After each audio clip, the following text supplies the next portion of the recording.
Hello बच्चों, physics with आशीष में एक बार फिर आपका स्वागत है। आज हम टॉपिक लेके आए हैं संधारित्रों में संचित ऊर्जा। हम संधारित्र में ऊर्जा संचित करेंगे या किस प्रकार से होती है हम उसको देखेंगे। तो देखो, एक हमारे पास संधारित्र है, मतलब कैपेसिटर है, और उस कैपेसिटर को किसी सोर्स से, इलेक्ट्रिक सोर्स से मैंने कनेक्ट कर दिया है। क्या है ये? Electric source. ठीक है, इससे मैंने कनेक्ट कर दिया। अब जब मैं इसको कनेक्ट करता हूं तो यहां से चार्ज जो है मान लो ट्रांसफर हो रहा है। यहां से मान लो कोई क्यू चार्ज गया और वो क्यू चार्ज यहां से जाता हुआ एक प्लेट से दूसरी प्लेट की तरफ ट्रांसफर हुआ। अब ये ट्रांसफर होगा किसकी वजह से? इलेक्ट्रिक सोर्स की वजह से। यानी कि इलेक्ट्रिक सोर्स जो वर्क करेगा, कार्य करेगा, वो कार्य जो है वो पोटेंशियल एनर्जी की फॉर्म में, पोटेंशियल एनर्जी की फॉर्म में स्टोर हो जाएगा। समझ रहे हो मेरी बात? और उसी स्टोर एनर्जी की हम लोग बात कर रहे हैं, जिसको मैं किससे रिप्रेजेंट करूंगा? यू से रिप्रेजेंट कर दूंगा। बोलो समझ में आया कि नहीं आया? क्या कहा मैंने? मेरे पास एक कैपेसिटर है, उस कैपेसिटर को मैंने इलेक्ट्रिक सोर्स से जोड़ दिया, विद्युत स्रोत से जोड़ दिया, और उस विद्युत स्रोत के कारण उस पर क्यू आवेश का प्रवाह हुआ, और क्यू आवेश के प्रवाह के कारण वो आवेश जो है एक प्लेट से दूसरी प्लेट में गया, ट्रांसफर हुआ। तो उसको ट्रांसफर करने के लिए इलेक्ट्रिक सोर्स को जो वर्क करना पड़ता है, वही वर्क उसमें पोटेंशियल एनर्जी की फॉर्म में स्टोर हो जाता है। और वही हम लोग यहाँ पे आज कैलकुलेट करने वाले हैं। किसके लिए? संधारित्र के लिए। पहले तो मैं संधारित्र के लिए कर दूंगा, फिर मैं समांतर प्लेट संधारित्र जो हम लोगों ने पढ़ा था उसके लिए मैं संचित ऊर्जा का मान निकालूंगा। देखो तो अभी इतनी बात समझ में आ गई, डेफिनेशन वाली बात?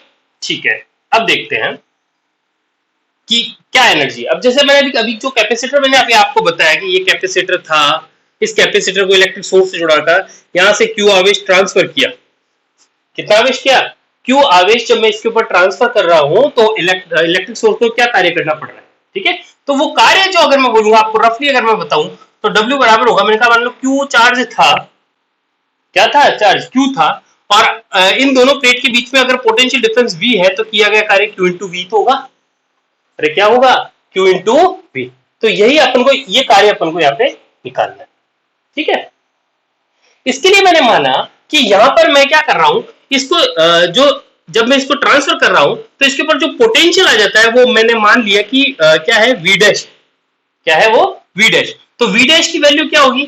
अगर इस कैपेसिटर का कैपेसिटेंस जो है वो C है, अगर संधारित्र की धारिता अगर C है, तो उस पर विभवांतर का मान क्या होगा? V डैश बराबर Q अपॉन C। बोलो हाँ या ना? यही तो होगा कि अगर मेरे को यहाँ पे जो इन प्लेटों के बीच पोटेंशियल डिफरेंस अगर मैं बताऊं, इसके ऊपर अगर क्यू चार्ज है और इसकी कैपेसिटेंस सी है, तो वी डैश बराबर क्या होगा? क्यू अपॉन सी। भाई क्यू इजिकल टू सी भी होता है कि नहीं होता? तो उसी तरीके से अपन लोग यहाँ पे वी डैश बराबर क्यू अपॉन सी बता रहे हैं। ठीक है, तो देखो इस पर विभाजन, अपन इस पर क्यू आवेश देते हैं जब संधारित्र की प्लेट पर, संधारित्र की प्लेट पर क्यू आवेश दिया जाता है, तो प्लेटों के मध्य, तो प्लेटों के मध्य, प्लेटों के मध्य विभवांतर, इसको मैं V डैश से बता रहा हूं, विभवांतर V dash is equal to Q upon C उत्पन्न होता है, जहां C संधारित्र की धारिता है, जहां C संधारित्र की धारिता है। ठीक है, ठीक। अब यहां पर मैं क्या कह रहा हूं, अब माना संधारित्र को dq आवेश, एक जरा सा आवेश dq आवेश और प्रदान कर दिया जाए, यानी संधारित्र को dq आवेश दिया जाए या देने में किया गया कार्य, dq आवेश देने में किया गया कार्य, तो कार्य बराबर मैंने अभी बताया, W बराबर क्या होता है? W बराबर Q इंटू V होता है। तो यहाँ पे Q तो क्या हो गया? मैंने कहा dq हो गया, और V क्या हो गया? मैंने कहा V डैश हो गया। बोलो समझ में आएगी नहीं आया? V डैश का मान रखते हैं तो W इजिकल टू मेरे पास आ जाता है Q upon C into dq। समझ में आया? अब मैं यह मान लू डीक्यू आवेश नहीं देकर, यहाँ पे इसको जो डीक्यू आवेश ट्रांसफर कर रहा था, डीक्यू ना देकर मान लो मुझे टोटल आवेश कैपिटल क्यू ट्रांसफर करवाना है, ठीक है। तो कैपिटल क्यू ट्रांसफर आवेश ट्रांसफर करवाने में कुल किया गया कार्य कितना होगा। यहाँ पर ये मैंने कहा अगर थोड़ा सा आवेश अगर मैं दे रहा हूं तो उसके लिए किया गया कार्य भी क्या होगा, थोड़ा सा। किया गया कार्य क्या होगा, थोड़ा सा। भाई थोड़े से को अपन डी से रिप्रेजेंट करते हैं ना, तो ये थोड़ा सा आवेश डीक्यू दिया तो किया गया कार्य थोड़ा सा डीडब्ल्यू आ जाएगा, तो डीडब्ल्यू बराबर ये हो जाएगा। अच्छा, अब मैं इसको क्या दे रहा हूं, कैपिटल क्यू आवेश यदि संधारित्र को कैपिटल क्यू आवेश दिया जाए तो कुल कार्य क्या कर दूंगा, समाकलन। कुल कार्य क्या हो जाएगा, W बराबर कहां से कहां तक, मैंने कहा 0 से लेकर कैपिटल Q तक दे रहा हूं, और क्या हो जाएगा Q by C into D Q, simple. अरे क्या हो जाएगा, Q by C into D Q. अब क्या करूं, इसका समाकलन कर दो, आओ समाकलन करते हैं। तो मैंने कहा W इज इक्वल टू, मैंने कहा जो कांस्टेंट है बाहर निकाल लो, मैंने कहा 1 अपॉन सी कांस्टेंट है, अंदर क्या बचा 0 से कैपिटल Q और Q into D Q. W बराबर 1 अपॉन सी क्या है, 1 अपॉन सी, ठीक है। और Q का Q के सापेक्ष समाकलन, Q की पावर 1 प्लस 1 अपॉन 1 प्लस 1, ये तो होगा। और लिमिट क्या होगी, 0 से कैपिटल Q। तो किया गया कुल कार्य W बराबर हो जाएगा Q स्क्वायर अपॉन 2C। अरे कर लोगे क्या, Q स्क्वायर अपॉन 2C, पहले तो अपर लिमिट फिर माइनस लोअर लिमिट रखेंगे, तो क्या आ जाएगा W बराबर Q स्क्वायर अपॉन 2C। यह किया गया कार्य, यह कार्य संधारित्र में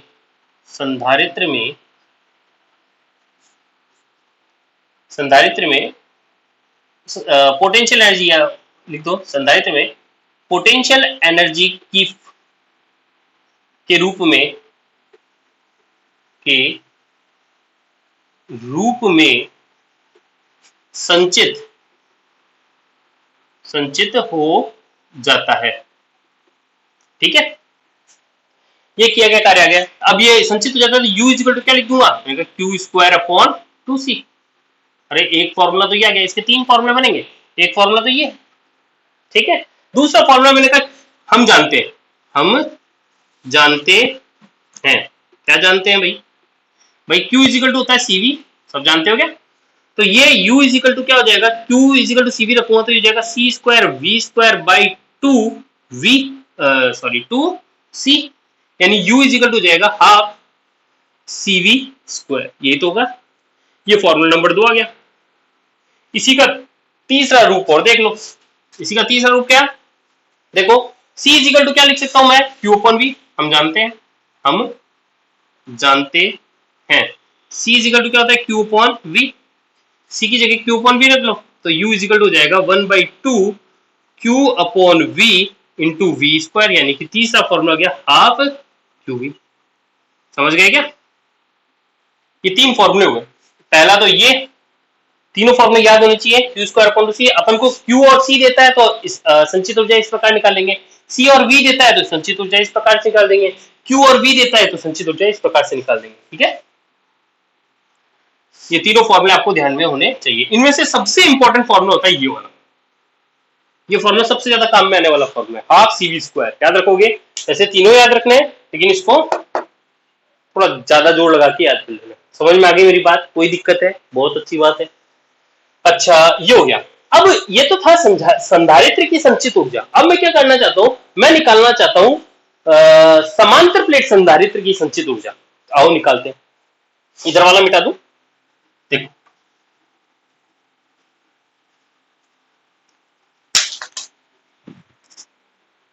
क्या बोला मैंने,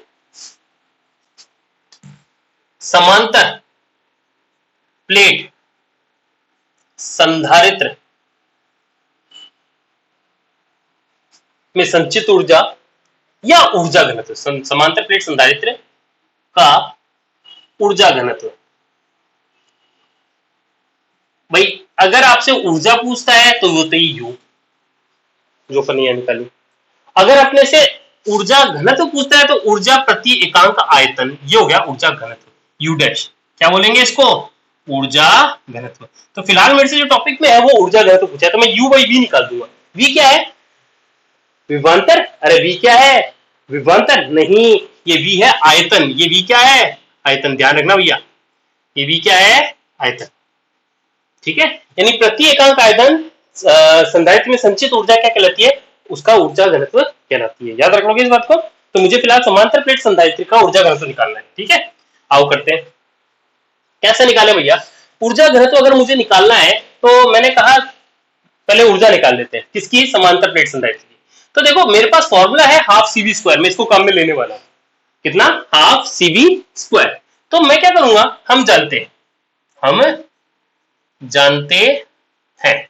क्या जानते हैं भैया हम लोग जानते हैं कि भाई समांतर प्लेट संधारित्र के लिए C का मान होता है epsilon naught A upon D। बोलो याद है कि नहीं है? यही तो होता है epsilon naught A upon D। तो ये रख दे, और V equal to E into D, तथा विद्युत तथा विभवांतर V बराबर होता है E इंटू D। याद है क्या आपको? D तो प्लेट के बीच की डिस्टेंस, अपने पुराने वाले टॉपिक में भी अपन ने फॉर्मूला काम में लिया था, याद रखना आप लोग। ये तो कह दिया समीकरण नंबर 1 2 3, चलो इसको 1 दे देता हूं और इसको समीकरण 2। संधारित्र में संचित ऊर्जा, संधारित्र में संचित ऊर्जा क्या होती है भाई? U is equal to half CV square. समीकरण 1 व 2 से C व V का मान रखने पर, आओ रखते हैं।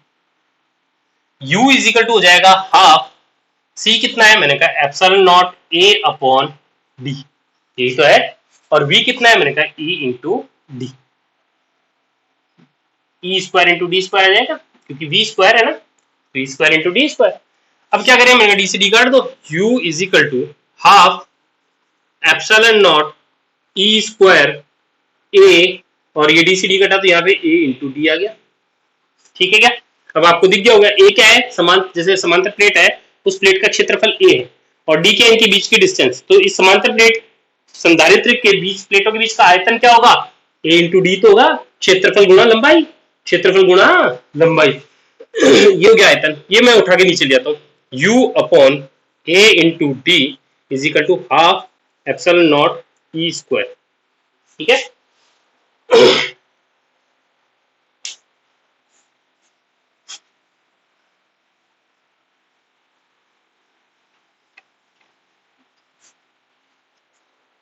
देखो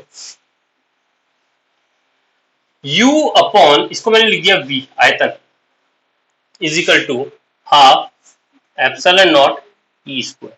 ठीक है, जहां V इज इक्वल टू है A इंटू D, यानी क्या है? ये आयतन। ठीक है, और इसको मैं कह दूंगा U डैश, जिसको हम लोग क्या कहते हैं? ऊर्जा घनत्व। क्या कहते हैं इसको?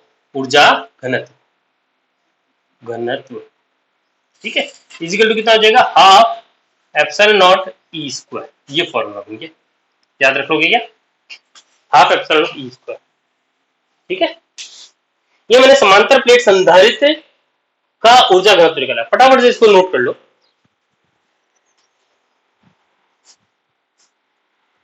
एक टॉपिक और बचा है अपने इस चैप्टर में, वो और करेंगे, रीडिस्ट्रीब्यूशन ऑफ चार्ज।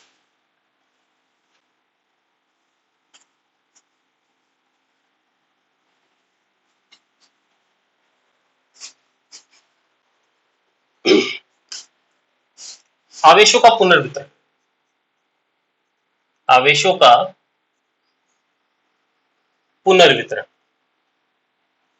पुनर्वितरण, रीडिस्ट्रीब्यूशन ऑफ चार्ज। तो हमारे पास दो चालक है। देखो एक तो ये रहा, एक तो चालक कह दिया मैंने A और एक मैंने कह दिया चालक B। ठीक है, दोनों कुचालक स्टैंड पर पड़े हैं। कुचालक स्टैंड, क्योंकि अगर ये कुचालक नहीं होगा तो आवेश कहां चला जाएगा? धरती के अंदर। तो हमने इसको कहां रख दिया? कुचालक स्टैंड। अब आवेश नीचे नहीं जा सकता। ठीक है ना, तो मेरे पास A और B दो चालक हैं और इसके ऊपर आवेश मैंने कह दिया Q1 है। चलो इसकी धारिता मैंने कहा C1 है, इसकी धारिता मैंने कहा C2 है। इस पर आवेश Q1 है, इस पर आवेश मैंने कहा Q2 है। इसका विभवांतर V1 है, इस पर विभवांतर V2 है। ठीक है, कोई दिक्कत? इसका विभवांतर कितना है? V2। ठीक है, तो ऐसी स्थिति में कुल आवेश का मान क्या होगा भाई? अगर मैं बात करूं चालक ए पर आवेश, चालक ए पर आवेश कितना है भाई? मैंने कहा Q1 है। Q1 इज इक्वल टू मैंने कहा C1 V1। ठीक है, चालक बी पर आवेश, चालक बी पर आवेश कितना है? मैंने कहा Q2 is equal to C2 V2। सही है क्या? कुल आवेश कितना है? मैंने कहा Q is equal to Q1 plus Q2, यानी Q is equal to Q1 कितना है? मैंने कहा C1 V1 plus C2 V2। बोलो हाँ। ठीक है, अब ये हो गया समीकरण नंबर मैंने एक कह दिया। ठीक, अब क्या किया मैंने? अब इसके साथ थोड़ी छेड़छाड़ कर दी। कैसी छेड़छाड़? देखो, मेरे पास ये चालक ए था और ये चालक ये रहा बी। ठीक है ना, वही दोनों कुचालक स्टैंड पे पड़े भैया, ये पड़े। अब मैंने इसको एक नगण्य प्रतिरोध वाले तार से इसको जोड़ दिया। ठीक है ना, मैं ये मान रहा हूं कि तार जोड़ने से इसके विभव विभवांतर पर, मतलब इस तार में कोई भी ऐसा चीज नहीं है जो प्रतिरोध उत्पन्न कर सके। ठीक है ना, तो यानी इसके सिरों पर कोई विभवांतर भी नहीं होगा, ऐसा माना है। हालांकि ये चालक है, इसमें कोई मास नहीं है वगैरह, इस तरीके का अपन एक तार से अपन ने इसको लगा दिया, जोड़ दिया। जोड़ने से क्या होगा? जब मैं इन दोनों को जोड़ देता हूं, क्या धारिता पे कोई फर्क पड़ेगा? मैंने कहा नहीं, धारिता औकात होती है आवेश को संचित करने की, तो औकात में कभी भी बदलाव नहीं होगा। ठीक है ना, C1 और C2। दूसरी बात, मैंने कहा क्या इसके ऊपर विभवांतर का मान बदल जाएगा? बिल्कुल बदल जाएगा, क्योंकि जब हम इसको चालक तार से जोड़ देते हैं तो ऐसी कंडीशन में उच्च विभव से विभव जो है निम्न विभव की तरफ प्रसारित होगा या ट्रांसफर होगा। तो यानी और ऐसा कब तक होता रहेगा? जब तक कि दोनों का विभव क्या नहीं हो जाए, समान हो जाए। तो दोनों पर विभव का मान क्या हो जाएगा? V। अगर विभव का मान समान कब होगा? जब आवेश का ट्रांसफर होगा। तो क्या आवेश Q1 Q2 ही बना रहेगा? नहीं, कुछ और हो जाएगा। क्या? मान लिया इस पर Q1 डैश है और इस पर Q2 डैश। देखो, ये तीनों चीजें अपन को पता है, ये C1 C2 अपन को पता है, ना तो मुझे V पता, ना मुझे Q1 डैश पता, ना मुझे Q2 डैश पता, यानी कि मुझे इनका मान ज्ञात करना पड़ेगा। आओ ज्ञात करेंगे। कैसे ज्ञात करें? देखो, बहुत ही अच्छे तरीके से ज्ञात करेंगे। Q1 डैश और Q2 डैश का मान हमको ज्ञात करना है। मैंने कहा Q1 डैश यानी कि मैं कौन, तार जोड़ने के पश्चात, तार जोड़ने के पश्चात ए पर आवेश कितना होगा भाई? मैंने कहा Q1 डैश होगा, और कितना हो जाएगा? मैंने कहा C1 इंटू V होगा। B पर, तथा B पर आवेश तार जोड़ने के पश्चात, B पर आवेश तार जोड़ने के पश्चात कितना हो जाएगा? Q2 डैश, मैंने कहा C2V। कुल आवेश कितना होगा? मैंने कहा कुल आवेश, मैंने कह दिया Q डैश कितना हो जाएगा? मैंने कहा Q1 dash plus Q2 dash. अच्छा, Q1 डैश कितना है? Q1 डैश है C1 into V plus C2 into V। Q dash is equal हो जाएगा C1 plus C2 into V। सही है क्या? V कॉमन लेके बाहर निकालिए।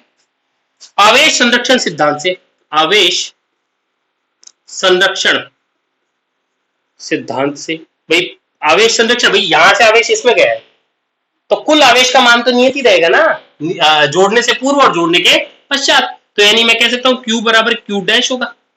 ऐसी कंडीशन में क्या हो जाएगा? मैंने कहा C1 plus C2 into V, एक ही बात है, और ये हो जाएगा C1 V1 plus C2 V2। V का मान मुझे ज्ञात करना है, आओ ज्ञात करें। V इज इक्वल टू कितना हो जाएगा? मैंने कहा C1 V1 plus C2 V2 divided by C1 plus C2। ये V का मान आ गया। देखो, ये मुझे ज्ञात नहीं था, ये मुझे ज्ञात नहीं था, मुझे ज्ञात हो गया। ठीक है, तो इसको समीकरण नंबर दे देता हूं। मान लो इसको देते हैं 1, इसको दे दिया 2, इसको दे दिया 3, इसको दे दिया 4। ठीक है, अब कई बार क्वेश्चन ये पूछा जाता है कि इनको तार से जोड़ने के पश्चात इन पर आवेशों का अनुपात ज्ञात करो, मतलब अगला पूछता है Q1 dash upon Q2 dash, Q1 dash upon Q2 dash अपने से पूछता है।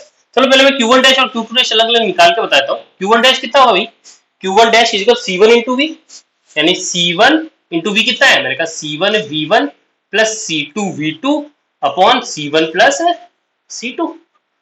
और Q2 डैश कितना हो जाएगा, मैंने कहा C2 into C1 V1 plus C2 V2 divided by C1 plus C2, ये आ जाएगा। समीकरण नंबर आप देना चाहो तो इसको दे दो 5, इसको दे दो 6। ठीक है, अब आपसे Q1 dash upon Q2 dash पूछता है, अगला पूछता है तो बता देना क्या हो जाएगा, C1 अपॉन C2 हो जाएगा। सही बात है क्या, कर लोगे। ये मैंने डिस्ट्रीब्यूट कर दिया, आवेश का पुनर्वितरण कर दिया। ठीक है, इसमें एक क्वेश्चन और पूछा था कि एनर्जी लॉस और निकालो, कि भाई इसमें क्या हुआ, पहले एनर्जी ज्यादा होगी बाद में एनर्जी कम हो जाएगी, तो इसकी एनर्जी कितनी है और इसकी एनर्जी कितनी है, जो आए निकाल के उसको माइनस कर दूंगा। आओ निकालते हैं, क्या एनर्जी लॉस निकाल रहा हूं मैं, देखना। ऊर्जा हानि, ऊर्जा हानि निकाल, कैसे निकालूंगा, मैंने कहा जोड़ने से पूर्व ऊर्जा, जोड़ने से पूर्व कुल ऊर्जा U कितना है, मैंने कहा half C1 V1 square plus half C2 V2 square, यही होगा क्या। अरे भैया इसकी ऊर्जा कितनी होगी, half C1 V1 square, half C square formula होता है ना, हाफ C1 V1 स्क्वायर और इसकी हो जाएगी हाफ C2 V2 स्क्वायर, कुल ऊर्जा कितनी है, दोनों को ऐड कर देंगे। ठीक है, जोड़ने से पूर्व, जोड़ने के पश्चात, जोड़ने के पश्चात कुल ऊर्जा, कुल ऊर्जा कितनी होगी भाई, मैंने कह दिया U डैश कितना हो जाएगा, मैंने कहा हाफ क्या हो जाएगा C1 V square plus half C2 V square. अरे जोड़ने के पश्चात इसका विभवांतर V, इसका V यही तो होगा, इसका V और इसका V होगा। तो अब यहाँ पर अगर अपन करें तो यही तो लिखेंगे, हाफ C1 V स्क्वायर और दूसरे का हाफ C2 V स्क्वायर, कुल ऊर्जा ये हो गई। ठीक है, यहाँ पे इसको एक लाइन और लिख देते हैं, U dash is equal to half C1 plus C2 into V square. लेकिन V का मान मुझे ज्ञात नहीं है, जो कि मैंने ज्ञात है कर लिया था समीकरण 4 से V का मान रखने पर। आओ रखते हैं, समीकरण 4 से V का मान रखने पर।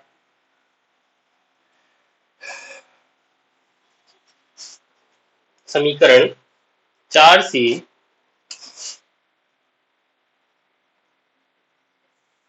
V का मान रखने पर। ठीक है, समीकरण 4 से अगर मैं V का मान रखता हूं तो U dash is equal to half C1 plus C2 into V कितना है, मैंने कहा ये रहा, और V स्क्वायर है ना तो लिख दूंगा क्या, C1 V1 plus C2 V2 का whole square divided by C1 plus C2 का होल स्क्वायर। अरे ये तो लिखूंगा, इससे एक तो कैंसिल आउट हो जाएगा, क्या बचेगा, U dash is equal to आ जाएगा half C1 V1 square plus C2 sorry C1 V1 plus C2 V2 का whole square upon C1 plus C2, ये तो आएगा। ठीक है, मुझे एनर्जी लॉस निकालना है, तो ऊर्जा हानि, ऊर्जा हानि क्या होगी भाई, मैंने कहा डेल्टा U कह देता हूँ ऊर्जा हानि को, और क्या हो जाएगी U माइनस U डैश। इस U में से U डैश को घटा दूंगा तो मेरे पास क्या आ जाएगी, ऊर्जा हानि आ जाएगी। आओ निकालते हैं, delta U is equal to U कितना है, मैंने कहा ये रहा, half C1 V1 square plus half तो कॉमन ही लेते हैं क्यों, प्लस C2 V2 स्क्वायर। ठीक है, minus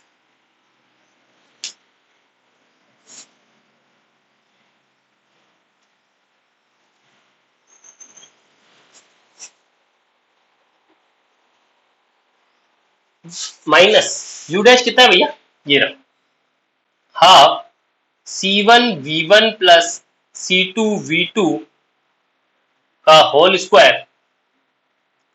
square divided by C1 plus C2, ये तो होगा। अभी इसमें से ये मेरे को माइनस करना है, कर दो, delta U is equal, calculation वाला पार्ट है और कुछ नहीं है। हाफ लिया मैंने कॉमन, ठीक है, एलसीएम आ गया C1 plus C2, C1 plus C2 क्या आ गया, लघुत्तम आ गया। यानी कि मैं क्या कर दूं, C1 plus C2 into C1 V1 square plus C2 V2 square, ये तो करूंगा, माइनस यहां आ जाएगा C1 V1 plus C2 V2 का होल स्क्वायर। बोलो देखो कोई दिक्कत तो बता दो, यहां तक की बात समझ में आ गई है तो कोई, ठीक है। आओ इसको आगे सॉल्व करते हैं। Delta U is equal to half, नीचे तो वही है C1 प्लस C2, ऊपर देखो मैं आपस में मल्टीप्लाई कर देता हूं, तो ये हो जाएगा C1 square V1 square plus C1 C2 into V2 square plus C2 C1 into V1 square plus C2 square V2 square, ठीक है। ये मैंने गुणा कर दिया, माइनस इसका होल स्क्वायर खोल दूं क्या, खोल लेते हैं, खोलो भाई। C1 square V1 square plus C2 square V2 square plus 2C1 C2 V1 V2, यही तो आएगा, और यही तो आएगा, कर लोगे क्या, इसका होल स्क्वायर खोलते हैं। अब जो कटता है वो काट दो, देखो ये तो है प्लस का और ये माइनस का, सी ये कट गया। दूसरा मैंने कहा C2 V2 स्क्वायर, ये माइनस C2 V2 स्क्वायर, ये भी कट गया। क्या बचा वो लिख दो, delta U is equal to half, इधर तो बच गया देखो, यहां तो बचा C1 C2 V2 square plus C1 C2 V1 square plus, sorry minus, अब ये माइनस इधर जाएगा, माइनस हो जाएगा minus 2C1 C2 V1 V2 divided by C1 plus C2। अरे यही होगा क्या, बोलो कोई दिक्कत है क्या, आंसर आ गया अब तो अपना, कर लोगे। अब यहां कर देता हूं मैं इसको, यहां कर देते हैं, देखो delta U is equal to, मैंने कहा हाफ था एज इट इज है, इन तीनों में से C1 C2 कॉमन आ रहा है, C1 और C2, और नीचे कितना है C1 प्लस C2, ठीक है। अंदर क्या बचेगा देखो, V1 V2 2V1 V2, यही तो होगा। अरे हाँ या ना, दिख रहा है क्या, ये इधर वाला दिख रहा है क्या भाई, ठीक है। Delta U is equal to half as it is C1 C2 upon C1 plus C2, ये तो है ही, और ये बन जाएगा V1 माइनस V2 का होल स्क्वायर या V2 माइनस V1 का होल स्क्वायर, एक ही बात। कोई दिक्कत है, हो गया। ये अपने पास आ गया ऊर्जा हानि, ये ऊर्जा हानि का फॉर्मूला आ गया, ठीक है। यहाँ पे अपना एक चैप्टर खत्म होता है, ठीक है। आगे अपन थर्ड चैप्टर स्टार्ट करेंगे। आज के समाचार समाप्त होते हैं, नमस्कार।